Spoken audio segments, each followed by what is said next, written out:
Sa timog silangang bahagi ng China, matatagpuan ang siyudad ng Macau na isang special administrative region ng bansa.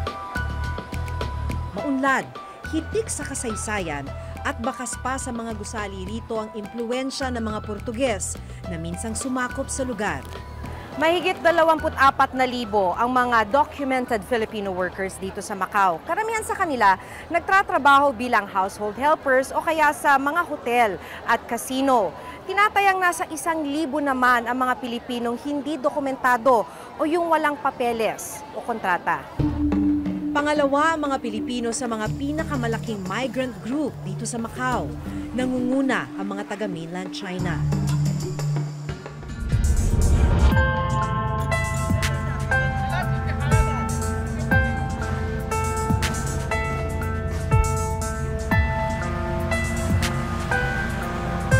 Paglubog ng araw, buhay na buhay ang Macau sa makukulay na ilaw. Nagkalat din ang mga kasino na dinarayo ng mga parokyano. Pero sa likod ng mga nagkikislapang ilaw, tila may lihim na nakakubli sa madidilim na sulok ng Macau. Itong Macau ay tinatawag na Asia's gambling mecca. Pero pagka ganitong madilim na, may makikita kang isa pang mukha, mga kababayan natin na sasadlak sa bentahan ng laman.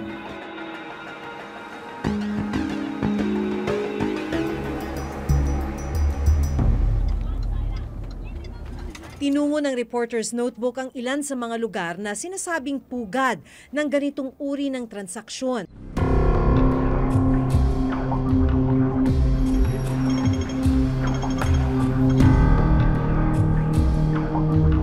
Dito ko nakilala ang binatang itatago namin sa pangalang Gerald. Ayon sa kanya, may mga nagaganap talagang prostitusyon sa madidilim na sulok ng Macau. Kadalasan na pumunta dito is Chinese, Portuguese, Filipinos. So, yung mga pumunta dito is yung mga tao na gustong mag-enjoy ba. Dito sa San Malo, Macau, ito yung tinatawag nilang makasalanang puno. Dahil kalimitan yung mga transaksyon sa ilalim nito ginagawa.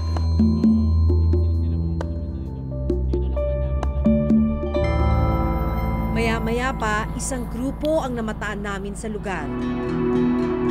Nakatambay, nag-aabang, at may kausap ng mga lalaki. At nang lumapit ang aming asset, kaagad na inalok siya ng masahe na may kasamang pakikipagtali. Masahe? Masahe happy. Nalaman din naming pawang mga transgender woman pala ang mga miyembro ng grupo. Isa sa kanila si Melissa, hindi niya tunay na pangalan. Bago ko kayo makilala, saan kayo papunta? Papunta kami sa work. Pagka-work, sino yung inaabangan? Pangyaw, sinalaw lang. Pangyaw yung Yes, pangyaw. Pangyaw, lauban. Pangyaw kasi dito means parang kaibigan, friend. Lauban is boss. So parang respect na din yun sa kanila once na sila tinawag na pangyaw. Kliyente nila. Hey, pangyaw. Nihaw. Nihaw, babatiin namin sila. Tapos, parang kita mo naman sa tao pag interesado. Yes. Mag-aas, may mga May mga tanong. automatic nag-aas, lalapit sa'yo. Tatanungin nila sa salita nila. Doso chen, which means magkano. Means, so kami naman sasagot, itchen. Itchen means 1,000. Hong Kong dollar. 1,000 Hong Kong. Sa pera natin is equivalent to 5,700. Sa isang gabi, Swerte ka pag pag halimbawa may Nakadalawa, nakatatlo. o kaya mapera Or yung si Pangyaw, bibigyan ka ng lauban tip. mo. Tapos pag nabuwa sa'yo, Yes. gagawin niya 3,000. pero minsan nagiging biktima rin daw sila ng mga abusadong customer. Last night, kami na-experience namin Hindi kami binayaran. Hindi kayo binayaran. Hindi kami binayaran. Tapos nagwala siya. So wala kami magawa kundi ang bumaba ng kanyang ng hotel niya ng bahay. They know that you're... No! Let's say for example, kami, hindi pa kami retokada. Then halimbawa nga, dadating na yung na gusto na nilang makipagtalik sa amin, which is wala pa naman kami nang hinahanap nila. So, meron kaming props, meron kaming napkin. Then yung napkin, nilalagyan namin ng red, which is parang blood. I-show namin sa kanila. Once na nakita nila na may pula, ayaw nila kasi hindi sila nakikipagtalik once na may period ang Gabi-gabi rin daw kumakabog ang kanilang mga dibdib sa mga pulis na palihim na nag-iikot sa lugar. May mga police uniform na nag-check passport lang. May mga civilian uniform, kung tawagin dito is CID. Sila yung mga nanguhuli minsan. Ayun yung mga laging araw, gabi-gabi namin iniiwasan. Hindi mo marirecognize, ay, shit, police pala. Kasi nakasibilyan Nakasibilyan. siya. Sa experience ko, since 2012, I mean, nahuli ako sa Hong Kong, si ID din. Doon, mas mabigat. Kasi nakulong ako ng 48 days, then pinag-film ko. Batid daw nilang mapanganib ang nahanap nilang paraan para kumita.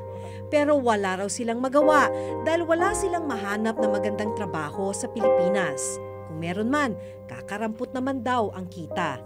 Kaya naman sinisikmura raw nila ang gawaing ito alang-alang sa kanilang mga pamilya. Dahil ako breadwinner sa amin, so kailangan kong supportahan ng parents ko. At syempre yung future ko, kasi syempre bunso ako sa amin, so parang ako na lamang yung walang asawa. Lahat ng mga kapatid ko may mga asawa na, so inilalagay ko rin, gusto ko ilagay yung sarili ko ba na maging maayos para sa future. Gaano nyo ito katagal gustong gawin? Hanggang may Macau. Ako, gusto ko mangyari, Ako, Miss kaya ng Naki, katawan ko. hanggang matupad ko at maging stable ako, ititigil ko yung trabaho ko. Oo. Alam ko na, stable na ako sa Pinas. May negosyo na ako, oo. Yes. Na alam kong sa araw-araw may kakainin. Legal ang prostitusyon sa Macau, pero ipinagbabawal ang pagkakaroon ng bugaw o pimp. Kailangan makakuha rin ng working permit mula sa gobyerno ng Macau ang papasok sa kalakarang ito. Pero sina Melissa wala nito kaya limitado lang dapat ang pananatili nila rito bilang mga turista. 1 month. 1 month. Then after that, iikot kami. Bibigyan another silang 20 visa days. binibigay na 20 days. Basta kailangan mailabas mo yung yung 50 days mo. Huwag ka dito. mag-overstay. Kailangan mailabas mo. Kasi once na mag-overstay ka, tapos mahuli ka ng pulis, babayaran mo yung araw na inilabis mo dito.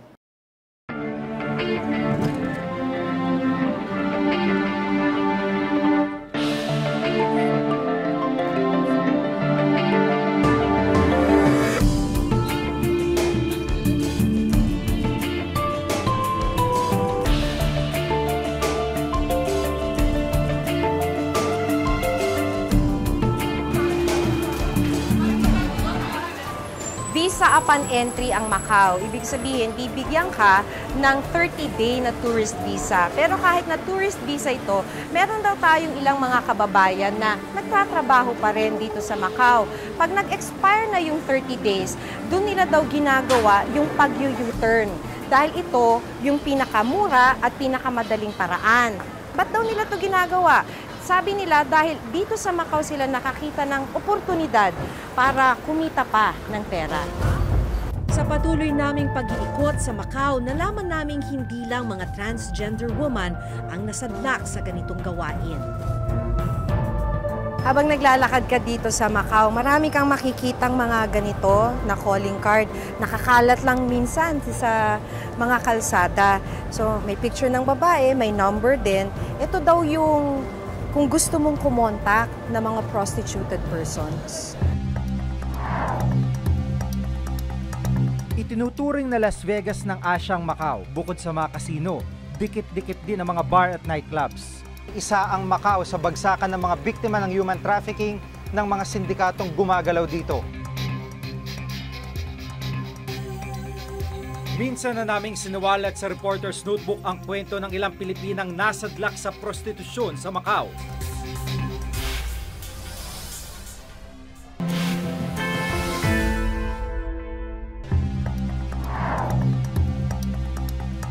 Itinuturing na Las Vegas ng Asyang Macau. Bukod sa mga kasino, dikit-dikit din ang mga bar at nightclubs. Isa ang Macau sa bagsakan ng mga biktima ng human trafficking ng mga sindikatong gumagalaw dito. Minsan na naming sinawalat sa Reporter's Notebook ang kwento ng ilang Pilipinang nasadlak sa prostitusyon sa Macau. Ang kalimitan na papasukan nila dito is sauna.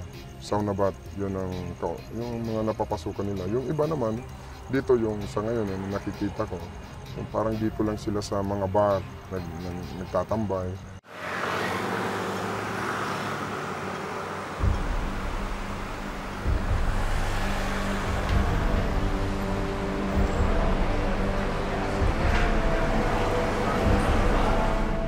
Sa mga kalye, nagkalat ang ilang mga calling card. Habang naglalakad ka dito sa Macau, marami kang makikitang mga ganito na calling card. Nakakalat lang minsan sa mga kalsada. So may picture ng babae, may number din. Ito daw yung kung gusto mong kumontak na mga prostituted persons. Maging mga lalaki, pumapasok din sa isang kalakaran kapalit ang kanilang serbisyo. Si Jim, hindi niya tunay na pangalan, nagsimula raw bilang dancer at waiter sa club na ito sa Red Light District. Dito, uso raw tinatawag na take-out o escort service. Take-out? Nung nagtataba pa ako sa isang bar dito, lahat ng guests pwede mo silang pakisamahan. Pag gusto nila yung company mo, so, pwedeng bibigyan ka nila ng pera para makasama ka nila. Kanya-kanyang trip daw, ika nga. Depende sa customer kung anong klaseng serbisyo ang kapalit ng ibabayad nila. Minsan kasi magkakaroon ka ng customer na gumagamit ng drugs. So, papagamitin ka, minsan hindi mo sila gagalawin. Paglalaro mo lang sila sa casino. Pero ginagalaw din sila? Ginagalaw, hindi madalas.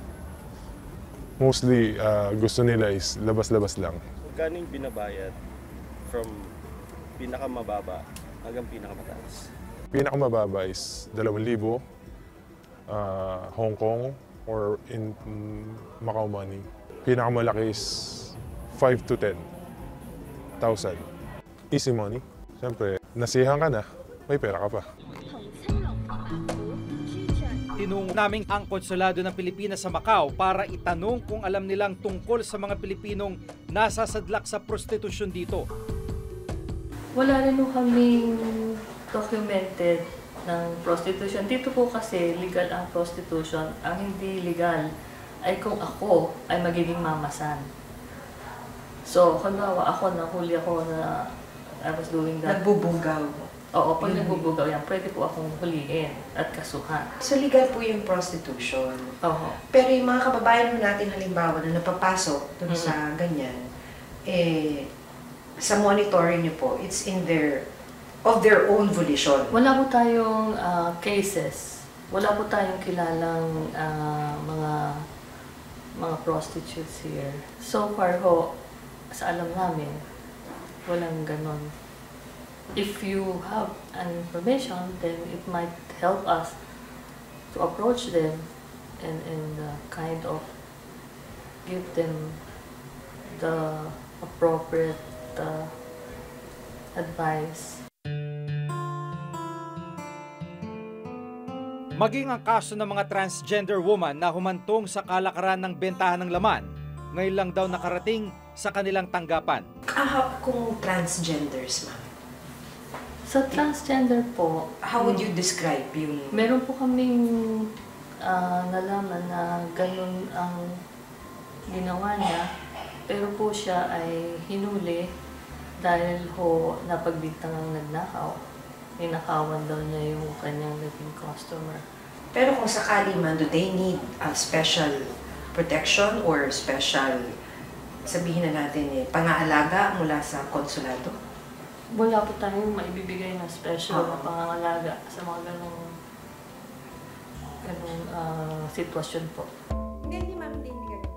Gayunman, nangako ang konsulado na pag-aaralan nila kung anong pwede nilang gawin sa ganitong mga kaso. Napakaliit po ng Macau. Para kung halimbawa ako po ay pumasok sa ganong opisyo, lalabas at lalabas po yan. Yan po, prostitution. We will take note of your concerns and we will try to see how we can monitor. I think kailangan i-strengthen ng ating mga embassies yung pag-respond sa mga migrant workers sa mga lugar na kung nasaan sila. may mga efforts naman. Like halimbawa, sa ilang bansa, may mga social welfare attaché na tayo. Ang DSWD nagpapadala doon. Ang police, I think, meron na din silang police attaché. Pero tingin ko, hindi pa rin sapat. Sa annual Trafficking in Persons report na ginawa ng US State Department na sumusukat sa ginawang hakbang ng may 188 bansa sa buong mundo kaugnay ng paglaban sa modern-day slavery, prostitusyon at trafficking. Tier 2 ang standing ng Macau nitong 2015. Ibig sabihin, hindi nakakasunod ang Macau sa pinakamababang pamantayan ng US State Department sa ganitong illegal na kalakaran. Hindi lang ang Macau ang kinahantungan ng mga napapasok sa bentahan ng laman. Ayon pa rin sa Trafficking in Persons Act report, kabilang sa mga destinasyong napupuntahan ng ating mga kababayang nagiging biktima ng sexual trafficking ay Malaysia, Singapore, Hong Kong, Korea, Japan, China, Kuwait, Qatar at maging Saudi Arabia. Sa mga traffic cases, meron tayong programa for them. Isa na doon ay ang paghingi ng assistance or we coordinate with the IACAT. We actually help doon sa pagbigay ng legal assistance dito sa mga ganitong kaso. Gaya ng Macau, nasa Tier 2 standing ng Pilipinas sa report ng US State Department nitong nakaraang 2015. Pero giit ng Interagency Council Against Human Trafficking, tumaas ang bilang ng mga napaparusahan o nako-convict na trafficker. Mula 31 noong 2014 ay umakyat ang bilang nito sa 54 noong 2015.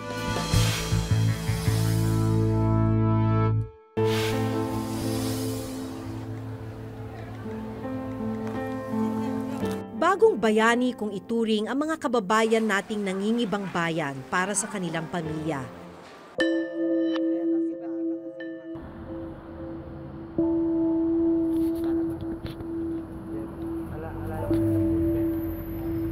Pero ang masaklap, dahil sa kawalan ng oportunidad, tila kapit sa patalim na ang mga nasasadlak sa prostitusyon.